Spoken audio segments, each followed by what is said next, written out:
Bismillahirrahmanirrahim. Assalamualaikum warahmatullahi wabarakatuh. Perkenalkan, nama saya Nur Afnita Idris dari kelompok 3 akan membahas mengenai unit Bryophyta dengan unit Pinophyta. Adapun tujuan yang pertama dari Bryophyta yaitu yang pertama mengenali beberapa anggota dari Bryophyta, yang kedua membedakan tiap-tiap takson dengan tanda-tanda yang ada berdasarkan sifat morfologi maupun anatomi dan menyusun klasifikasinya. Nah, Bryophyta atau tumbuhan lumut ini berwarna hijau karena mempunyai sel-sel dengan plastid yang menghasilkan kloroplas A dan B. Adapun 3 kelas dari kelas Bryophyta, yang pertama ada Hepaticopsida atau lumut hati. Ciri-ciri dari lumut ini yang pertama adalah strukturnya itu hygromorph, dan yang kedua di tempat yang basah.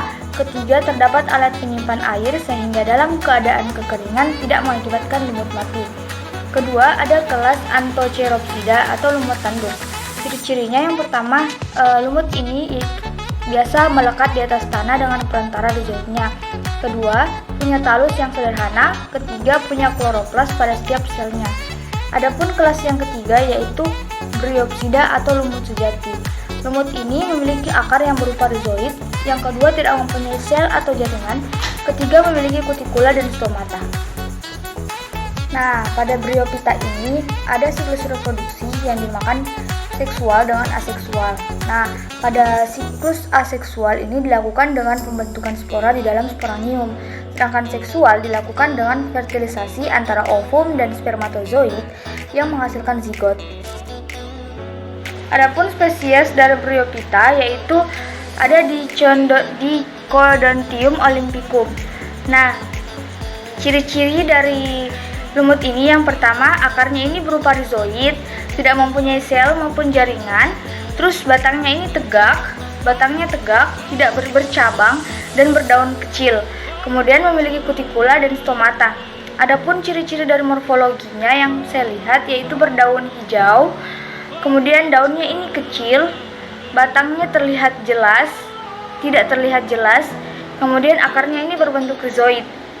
Adapun klasifikasi dari jamur ini yaitu yang pertama ada Kingdom Plantae, divisi Bryophyta, ordo Dicronales, kelas Bryopsida, famili Dicronaceae, genus Dichodontium, spesiesnya Dichodontium olympicum. Nah, adapun unit berikutnya yaitu unit Pinophyta. Tujuan dari unit ini yang pertama ada mengenal sifat-sifat umum dari Pinophyta. Yang kedua, mengenal berbagai jenis tumbuhan yang tergolong berbiji terbuka. Nah, Pinophyta merupakan tumbuhan gimnospermae yang berasal dari kata pinos yang artinya minum dan phyton yang artinya tumbuhan. Jadi, Pinophyta adalah kelompok tumbuhan yang serbuk sarinya ini masuk ke ruang serbuk melalui penyusutan cairan pada tetes penyerbukan. Nah, adapun kelas-kelas dari Pinophyta ini yang pertama ada kelas Cichadopsida. Nah, ciri-cirinya itu yaitu menyerupai pohon, daun menjemuk berbentuk pinnatus, yang ketiga membentuk mahkota pada ujung batang. Adapun kelas yang kedua yaitu Mingoopsida. Nah, tumbuhan ini berbentuk pohon, daunnya itu berbentuk tali, kemudian tulang daunnya itu dikotomus. Yang ketiga ada Coniferopsida. Nah, Coniferopsida ini memiliki ciri-ciri dia itu selalu hijau.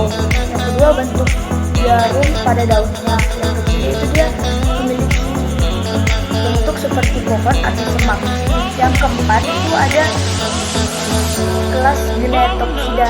Nah, ciri-cirinya itu dia juga berbentuk pohon, terus tumbuh di daerah kering, kemudian menyerupai daun tumbuhan seperti dikotyledon. Adapun spesies berikutnya itu Pinus verticillium. Ciri-cirinya yaitu tidak mempunyai mahkota, mempunyai benang sari, dan tidak memiliki alat membelit. Dari segi morfologi yang saya lihat adalah daunnya ini berwarna hijau, berbentuk jarum dan berduri.